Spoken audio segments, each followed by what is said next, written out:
ya dijimos, está con nosotros el doctor José Miguel Gómez, psiquiatra. Vamos a hablar con él algunos temas que yo creo que pueden resultar muy interesantes para todos, no solo por lo que implica a nosotros como sociedad, sino para entender un poco qué es lo que está sucediendo en este mundo que vivimos tan convulsionado y con tanta violencia, ¿no? Con tantas cosas que uno dice, bueno, ¿y de dónde nace, de dónde surge, cómo un individuo que se nace en una sociedad se puede producir de esta manera? Se puede producir un individuo capaz de arrancarle la vida a otro sin más miramiento, a su pareja, por ejemplo.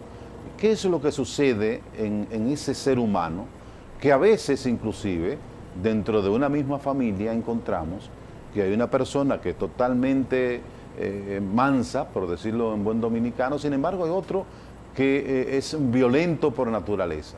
¿Qué está sucediendo en el cerebro, en la personalidad de ese individuo que es el que estamos viendo hoy en la sociedad y que penosamente lo que vemos es que nos convertimos cada vez más en un país violento? Así que vamos a conversar con José Miguel Gómez de estas cosas. Así que le damos la bienvenida.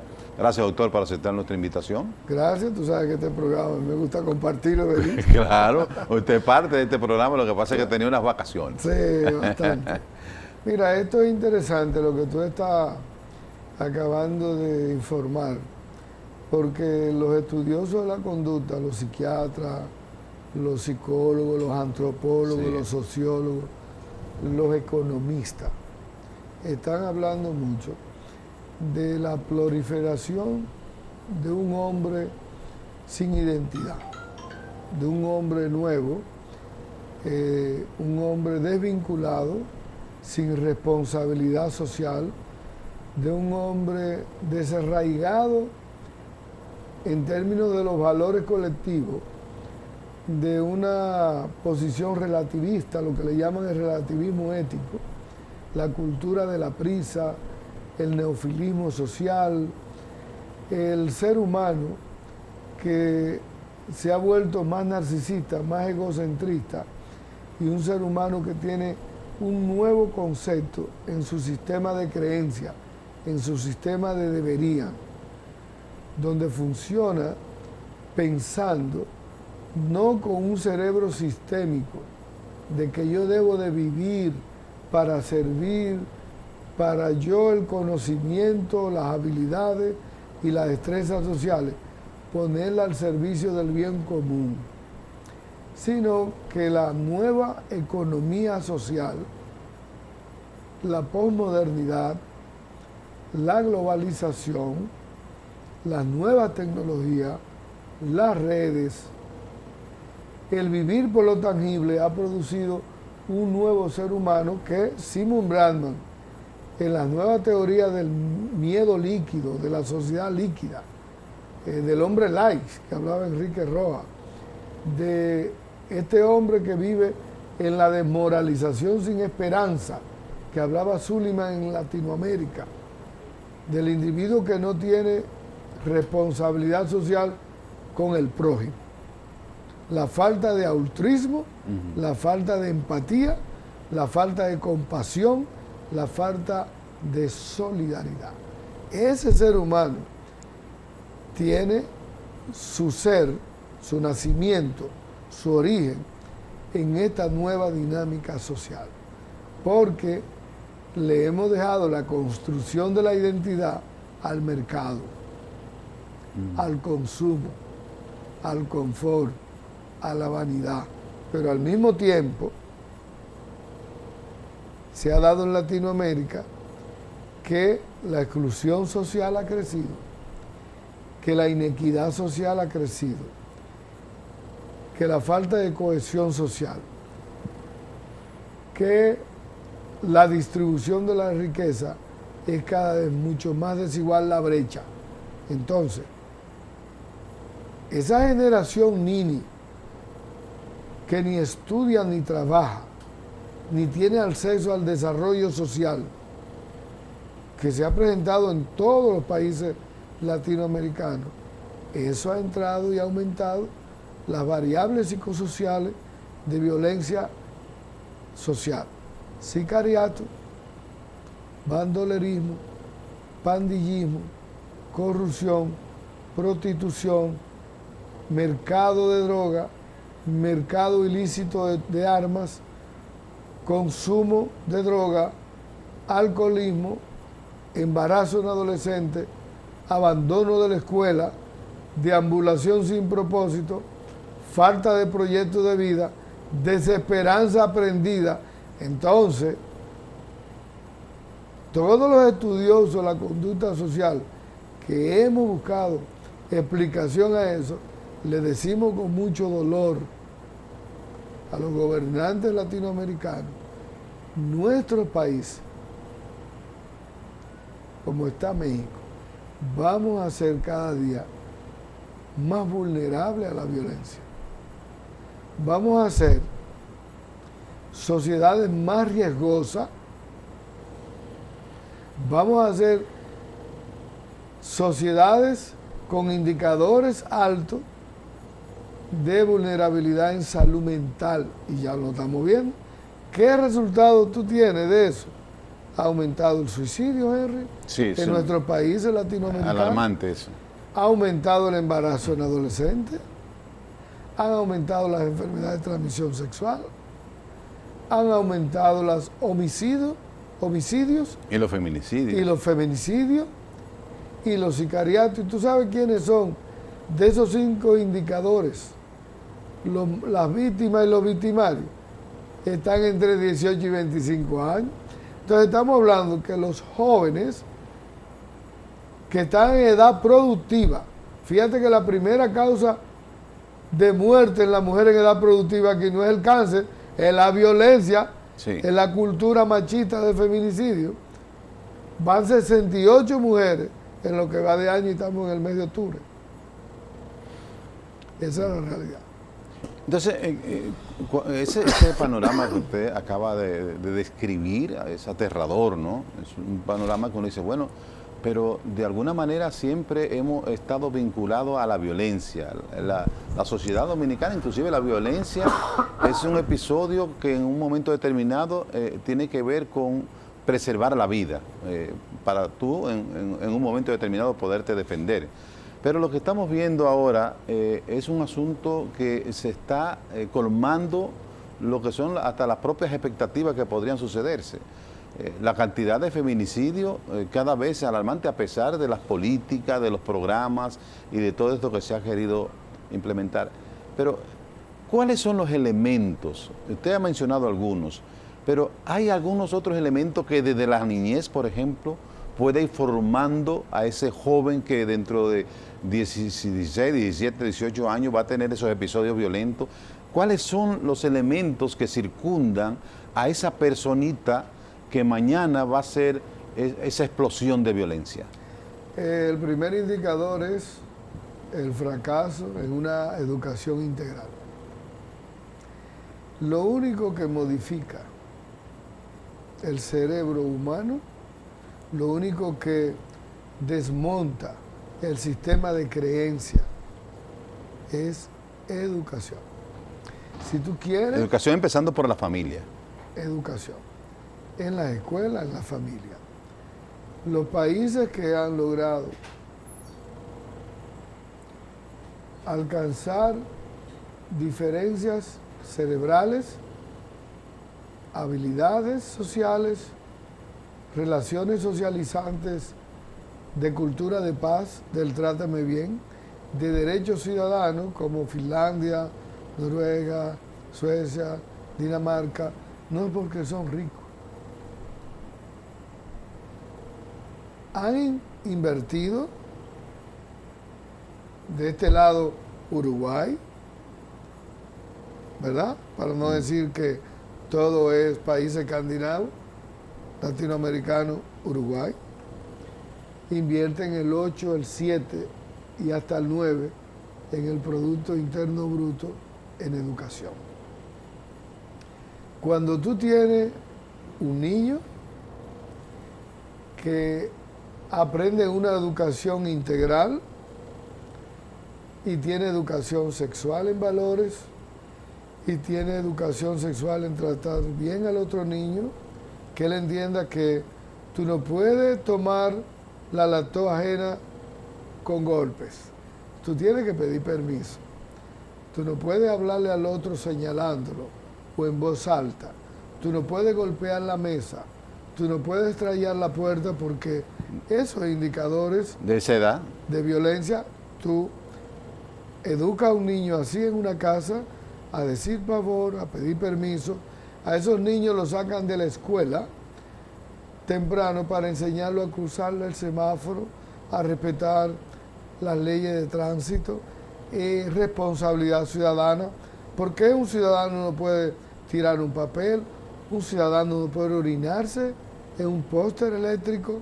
Un ciudadano no puede en una vía de tránsito desmontarse y orinarse en la vía pública. Es decir, cuando un niño crece con esos valores, él va a ser un mejor ciudadano, él va a ser un buen padre, él va a ser un buen esposo. No es porque tú le digas, es porque él ha desmontado un sistema de creencia y ha formalizado en su cerebro un sistema de creencia, lo que le llaman creencia potencializadora, con alta autoestima, con buenas relaciones sociales, tolerante, con cultura de paz y el trátame bien. Entonces, tú no puedes tener una escuela que es la expresión de lo que es una extensión del barrio y de la comunidad. Por eso le he explicado y le he escrito algunos apuntes y publicado en mi columna del periódico Hoy al ministro Navarro, que, por ejemplo, se ha hablado de la revolución educativa. Si la escuela es una expresión psicosocial de lo que es la extensión del barrio. La escuela no está aparte de la comunidad. La escuela está insertada dentro de la comunidad. Cuando una escuela está en una comunidad donde hay bancas, hay licorestar, hay droga, hay moteles, hay violencia, hay arma de fuego, hay microtráfico, hay hacinamiento, hay pobreza, hay exclusión, hay violencia social, hay tráfico de armas, hay violencia de género. El muchacho vive en esa comunidad, él va a una escuela donde también se entra con un cuchillo. Cuando tengo diferencia con los amigos, yo golpeo a los amigos, amenazo a la profesora, es lo que se ve en la escuela. Entonces la escuela es una expresión, una extensión social de la problemática psicosocial del barrio. Tú puedes modificar la escuela, pero es dando una educación que pudiese responder a los indicadores psicosociales del alumno que va a la escuela. Entonces, si la educación es muy divorciada de la realidad de la escuela, tú vas a ver que tú no vas a encontrar consonancia entre una cosa y la otra. Entonces tú tienes una escuela aquí que te quiere hablar de matemáticas, de historia, lengua española, pero no habla de educación sexual, donde tiene embarazo. La primera causa de abandono de la escuela en República Dominicana es embarazo. Pero no se habla de campañas de prevención y de embarazo y educación sexual y de cómo posponer los adolescentes las relaciones sexuales a edades tempranas. ¿Cuáles habilidades y destreza tú le enseñas al adolescente a convivir con el riesgo, a vivir dentro del riesgo sin que él sea parte del riesgo? ¿Qué es lo que le llaman resiliencia social? Enseñarlo a desarrollar las habilidades para no fallar, a tener fortaleza emocional, a tener liderazgo responsable de que yo vivo en una comunidad riesgosa, en una escuela riesgosa, pero yo no voy a ser parte de ese riesgo. Entonces, si la escuela no trabaja esos indicadores, tú lo vas a ver con tecnología, tú lo vas a ver con pizarrones tecnológicos, digitales, tú lo vas a ver con otras cosas, pero con la mentalidad y su pensamiento y su sistema de creencia igual a que cuando yo tengo diferencia yo te mato. O sea que esa forma de educación no va a cambiar al individuo. No produce un ser humano diferente al contexto que tenemos. En resultados no lo reproduce. O sea, el sistema, esta implementación, esto que está haciendo educación ahora el gobierno a través del Ministerio de Educación, de sembrar escuelas en la mayoría de los puntos donde no había, de invertir en la escuela, ¿eso no es suficiente para cambiar ese individuo que está generando esa violencia? ¿No aporta eso? Si se apuesta a esa escuela de modelo tradicional, no da resultado. Tiene que ser una escuela innovadora, creativa, que despierte las habilidades sociales y una escuela que produzca un alumno capaz de hacer un diagnóstico psicosocial de su propia realidad. Es decir, ¿cómo interioriza el muchacho que está viviendo en la orilla del río, que va a la escuela, cómo él interioriza su realidad donde él vive? ¿Cómo él la percibe? ¿Cómo él conceptualiza eso? Siendo adolescente, ¿qué piensa él de eso? ¿Cuáles son las alternativas de oportunidad de desarrollo que él tiene cuando él salga o termine el bachillerato o termine la escuela? Entonces, ahora es muy bueno el programa de tanda extendida. No voy a negar. ¿Es un avance? El avance. No estoy negando la inversión que se ha hecho.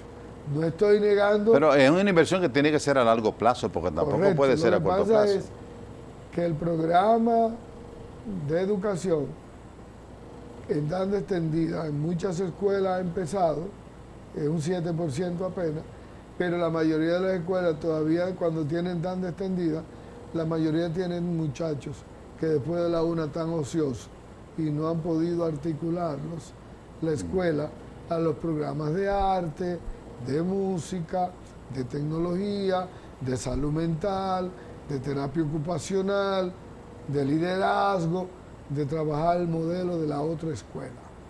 En todos no se ha podido. Se ha implementado en algunos. Y yo era de opinión de que era mejor empezarlo por módulos pilotos, por regionales, y no abrirlo abiertamente, porque ahora se dan cuenta que no están la cantidad de profesores preparados, que no están las escuelas equipadas en estos contextos. Entonces los muchachos se quedan después de almuerzo haciendo nada. O sea, para usted la tanda extendida no está funcionando entonces. No, en más de un 10 a 12% está funcionando. ¿Cómo están funcionando esas? Bien. Te lo estoy diciendo porque yo veo todos los días estudiantes de todas las regiones en el Hospital Robert Rick Cabral y le pregunto, ¿en tu escuela dónde tú eres? De Alto Mayor.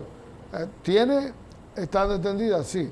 ¿Pero qué te dan? No, después de las 12 comemos y no damos nada porque no han llegado los profesores, no han llegado las cosas y no han llegado. Está, pero el diseño no se ha implementado. Pero ya tiene un año en eso. Entonces, ¿y en las otras? ¿En las otras? En algunas otras sí. ¿Están trabajando con diferentes materias después de las 12 del día? Están trabajando el modelo de arte, el modelo de utilidad de manualidades, de tecnología, están trabajando el otro modelo integral, incluyendo la educación sexual. Entonces, diríamos que el modelo está montado, ¿verdad? Entonces yo pienso que ese modelo integral es el que va a permitir cambiar el esquema conceptual del cerebro de un nuevo ciudadano. Pero ese nuevo ciudadano hay que articularlo con unas políticas sociales del Estado donde haya consecuencias. Así es. Donde no haya permisividad, para que vaya integral, la acción sacando un producto con una práctica cotidiana que tenga consecuencias y por tanto a largo plazo eso revierta a un nuevo ciudadano, un nuevo tipo de democracia, un nuevo tipo de desarrollo social que permita que los dominicanos y dominicanas podamos tener una nueva identidad psicosocial. Porque a mí me preocupan los indicadores que te dan muchos países y te dan organismos internacionales. Aquella vez, recuérdate, eran el acceso a los acuerdos del milenio. Así es. ¿Te recuerdas? Claro. Después los acuerdos, los indicadores de transparencia. Ahora fue que ocupamos el 104 lugar en el desarrollo de crecimiento y de credibilidad en las instituciones y en la marca país. Entonces, eso es interesante verlo porque eso se cuantifica. Hay una pregunta que me gustaría hacerle en función precisamente de la violencia. ¿Hay algunos elementos internos, patológicos, que pueda venir el individuo y pueda desarrollar eso, que sea un asunto no meramente conductual, sino que pueda ser algo que viene por una deficiencia o por algo? Porque vemos a veces en una familia, creado en el mismo círculo, en el mismo barrio, que hay uno que es altamente violento y otro de la misma familia que simplemente se dedica a estudiar y es totalmente opuesto al otro. ¿Qué pasa ahí? Mira, qué pregunta más interesante, porque hoy en Estados Unidos hay un grupo de psiquiatras y psicólogos de la APA, de la Sociedad Americana de Psiquiatría, estudiando qué pasó con este hombre de Las Vegas, que mató 59 personas, un individuo que tenía una condición social, económica alta, ¿verdad? ¿Qué pasó? ¿Qué pasó en el cerebro, en la vivencia, en las emociones de este ser humano? Y en psiquiatría, Henry, se estudia el ser humano como una expresión biopsico-sociocultural. Biológico significa que uno tiene una predisposición y una vulnerabilidad en términos biológicos a tener factores hereditarios de violencia, ¿verdad? Donde tú puedes estudiar que hay seres humanos que tienen áreas de su cerebro, específicamente el nivel prefrontal, que es donde el individuo alcanza, después de los 6 años, mayor desarrollo, y es donde tú tienes la parte para discriminar los impulsos, para discriminar las conductas, donde está la parte de discriminar el daño social.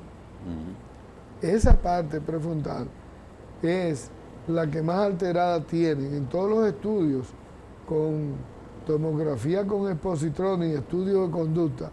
Lo que más dañado tienen los sociópatas o los psicópatas o los individuos altamente violentos en estudios, tanto en tomografías, en estudios electroencefalográficos, en estudios de modificación de conducta. Ahí entonces está el factor biológico. Sin embargo, tú decías, bueno, pero es que en una familia del mismo papá y de la misma mamá hay unos hijos que son solidarios, amorosos, cariñosos, afectivos, y otro es desapegado, el otro es tímido, el otro es violento, el otro es indiferente, el otro no le gusta trabajar. ¿Y qué pasó? Lo hemos visto todo. Sí. Entonces, ahí está lo que Aristóteles decía hace mucho. Cada ser humano es único e irrepetible. Pueden vivir en las mismas condiciones, pero no todos interiorizan el problema social y el problema emocional de la misma manera, porque el aprendizaje tiene un componente social, pero tiene un componente individualizado. Fíjate que el contexto de la misma realidad de un barrio, no todos la ven en la misma percepción y no todos desarrollan las habilidades y la destreza para salir bien. Tú eres de una provincia y yo de otra del sur, y fuimos a escuela pública y vivimos en sectores pobres donde había muchos muchachos que iban con uno a la escuela. Así es. Bueno, sin embargo, otro tuvo oportunidad y otros no, y otro tú lo ves que salió hacia adelante, y otro se quedó en el barrio, y otro pudo las habilidades. Estas son, y eran las mismas circunstancias sociales. Hay uno que tuvo una familia más integrada, más fiscalizadora, unos padres más responsables, unos hermanos más solidarios, buscó espiritualidad en una parroquia que lo ayudaron, buscó en la parte de los clubes culturales, juveniles, deportivos, otra razón, buscó en los bomberos, en la banda de música, otro tipo de razón, y fue construyendo unas habilidades sociales para accesar al desarrollo social. Y hoy es un tipo muy bueno y muy responsable. Entonces, esos factores inciden mucho. O sea, que no es un asunto tan sencillo. O sea, tiene muchas implicaciones, pero hay algunas implicaciones también que tienen que ver con algunas enfermedades, ¿verdad? Enfermedades mentales que pueden generar también ese tipo de cosas. Pero vamos a hablar, luego de esta pausa, vamos a hablar entonces de lo que está pasando en el país con esta explosión también de suicidios, enfermedades mentales que también se han incrementado, qué está pasando con nosotros ahí y cuáles son los factores que están interviniendo para esto. Vamos a la pausa y regresamos.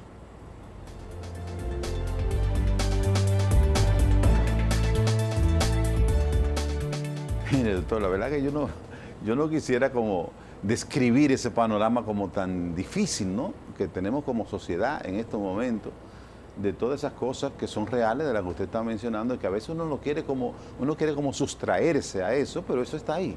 Y es lo que está generando toda esta forma violenta, estos feminicidios, este individuo con estas malformaciones, con estas experiencias violentas o con algún desequilibrio en su salud mental también, que los hay, ¿no? Entonces uno se pregunta, esta parte también que tiene que ver con los suicidios, esta parte con estas depresiones que están teniendo muchachos jóvenes de hoy. A propósito de que esta semana se celebró el Día Mundial de la Salud Mental, ¿qué está pasando en el joven de hoy, nuestro, con relación a esta parte tan importante de tener este equilibrio? Porque a veces nos ocupamos mucho de la salud física, de la salud del cuerpo, pero descuidamos un poco cualquier tipo de elementos, señales que nos esté dando en nuestra salud mental, que pueda ser en un momento determinado fundamental para nosotros poder seguir hacia adelante. Se está llamando en toda Latinoamérica la Organización Mundial de la Salud, está hablando de hacer diagnóstico temprano de las problemáticas de salud para prevenir suicidio, que se puede prevenir, para hacer diagnóstico temprano en depresión, tratar la depresión como la primera entidad que tiene que ver con suicidio cuando no se trata a tiempo, hacer diagnóstico temprano en trastornos bipolares, que a edades más tempranas están apareciendo, poder tratar el problema de el abuso de alcohol y de drogas, porque son dos predisponentes biológicos de problemas de salud mental y social también. Se está hablando de cómo hacer diagnóstico temprano en hiperactividad con déficit de atención, que tiene comorbilidades con muchas patologías psiquiátricas. Se está hablando mucho de los problemas psicosociales de los jóvenes, sobre todo la falta de sentido de vida, la falta de compromiso social, de la cantidad de jóvenes en Latinoamérica que tenemos influenciado, conquistado por la tecnología, internet, las redes sociales, hasta donde esa cultura de prisa, del neofilismo social, de consumir todo lo nuevo, de cómo estas redes nos han hecho cada día más visibles y cómo los jóvenes buscan el protagonismo y la visibilidad a través de las redes. Y además yo diría, doctor, también esta cultura que hay de culto a la imagen, bueno, al estatus, a yo estoy bien. El narcisismo. Dice que se vende a través de, no solamente de las redes sociales, sino de la música, esta música urbana, esta música. Eso todo ha traído que promueve todo esto. Una ambivalencia emocional entre el ser y el parecer. Hay muchos jóvenes viviendo hacia el parecer, al querer tener, pero muy vacíos. O aparentar, a querer aparentar. Muy vacío en términos de sentido de vida, de sentido de utilidad, de compromiso social, de altruismo. Entonces tú te encuentras muchos jóvenes que viven en sus casas, pero no socializan dentro de la casa. aislados con una laptop, con un televisor, un bibi, un chateo, no comen en una mesa, no hablan con su familia, no se integran con su familia, están solitarios, en grupos de minoría, en pornografía. Entonces no se sabe qué está recibiendo la información el adolescente o el joven que está trancado allí. Y muchas familias tienen problemas dentro de sus casas, muchas sociedades tienen problemas. Eso se está hablando mucho, de cómo ha aumentado los suicidios, la depresión, los problemas de inadaptación social y yo diría, en la población joven. Y agregaría también que ha aparecido también ya a muy temprana edad el asunto del Alzheimer, ¿no? Que antes se pensaba que el Alzheimer comenzaba cuando una persona tenía 60, 70, 80 años. Bueno, y ahí ya estamos viendo casos. Ahí se está planteando el hacer diagnóstico temprano y hacer prevención en las enfermedades catastróficas no transmisibles, Parkinson, Alzheimer, la demencia, los infartos, sí, la diabetes, la esclerosis múltiple, las enfermedades inmunológicas como es el lupus. Entonces, hay una serie de enfermedades atacando a poblaciones jóvenes por debajo de los 60 años, ¿verdad? Y lo que se está queriendo desde el punto de vista de la salud es educar, prevenir, tratar a esas enfermedades para, como la esperanza de vida ha ido aumentando, sí, hoy tú tienes personas más longevas que hace 20 años. Así es. La esperanza de vida antes era 54 años. Hoy en día en el hombre es 73, en la mujer 76, en los países latinoamericanos. En los países más desarrollados son 80. ¿Qué podemos hacer, doctor? Porque hemos hablado de todas estas enfermedades y no quiero dejar en la mente de nuestros televidentes, sobre todo un día como hoy, como solamente la parte de la enfermedad y de las cosas que nos acosan. ¿Qué podemos hacer nosotros para tener una mejor vida, una mejor salud, en términos de salud mental, en términos de salud física? O sea, en su entorno, el individuo que vive inclusive también rodeado de violencia. Apostar a vivir con las tres. Equilibrio, equidad y eficacia. Armonice cómo usted piensa, lo que usted habla y lo que usted practica. Es decir, aprender a vivir en armonía con mi interior y mi exterior. A vivir, a tener finanzas sanas, propósito de vida, visión de helicóptero, significa apostar a un equilibrio entre familia, pareja, vida laboral, vida social, practicar deporte, hacer ejercicio, comer saludable, tener cultura de buen trato y no despersonalizarse. Hoy se está hablando de que hay más gente estresada, hay más gente con problemas, haciendo lo que le llaman escapismo social. Hay mucha gente que no tiene armonía social y entonces escapa al alcoholismo, escapa al abuso de droga, escapa a violencia social, escapa a conductas de alta velocidad en un tránsito y tiene pérdida de muerte por accidente y está más enfermo en términos emocionales. Por eso uno ve más lobos solitarios en países desarrollados, más gente sola con una enfermedad de soledad patológica, de soledad enfermiza, ¿verdad? Que compran armas, que tienen relaciones muy unipersonales con ellos, su dinero, y no tienen salud mental. Entonces, o sea, es importante tener como ese escape, para que le dé el equilibrio a la gente que vive sobre todo en mucha tensión, porque a veces la gente piensa que los que viven en tensión son los adultos, pero también la gente joven vive en un estado de tensión, a veces haciéndole bullying, que lo viven muy personal. Por eso, es integral, por eso es que ahorita hablaba, cómo la escuela trabaja los temas de salud mental, sí, cómo en el trabajo, en la fábrica, en la industria, se habla de salud mental laboral. salud mental laboral, se trabaja en el trabajo, pero como los gobiernos, los ayuntamientos, trabajan la salud mental ambiental, de no contaminación, de no ruido, de parques, de seguridad ciudadana, de tranquilidad, de paz. En la medida en que el ser humano tiene mejor salud mental y la sociedad previene salud mental, usted está fomentando seres humanos, multiplicando seres humanos más equilibrados, más armonizados, más afectivos, más solidarios, más altruistas, ¿verdad? Un ser humano más feliz, más hacia el bienestar, no hacia la adversidad, no a la toxicidad.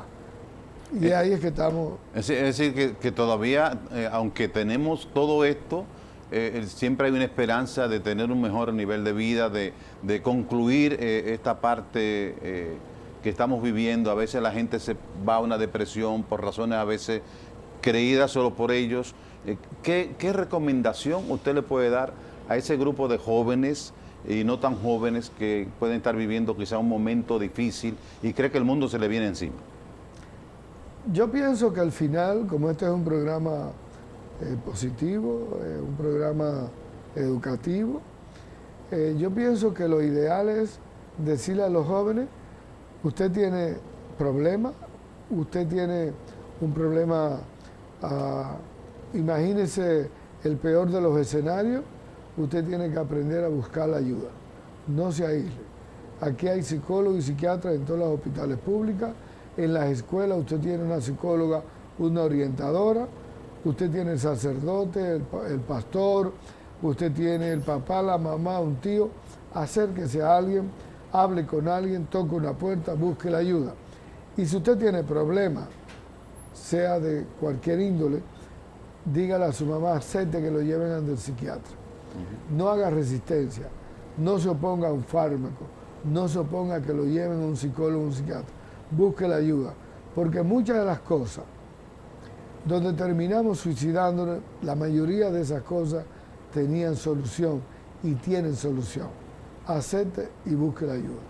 Muchas gracias, doctor, por venir al programa. Se nos quedaron otras preguntas. Ya vendremos, profe. Sí, sobre todo la parte de la responsabilidad de la familia en todo esto y manejar todas estas cosas, esta información que usted ha dado, porque definitivamente la familia es el centro, es el núcleo donde se producen todos estos individuos buenos o no tan buenos. Entonces tenemos que revisar qué estamos haciendo o qué estamos dejando de hacer para tener una sociedad, porque al final de cuentas esa familia se va a integrar a la sociedad y vamos a tener una sociedad buena o mala en función de la familia que tengamos.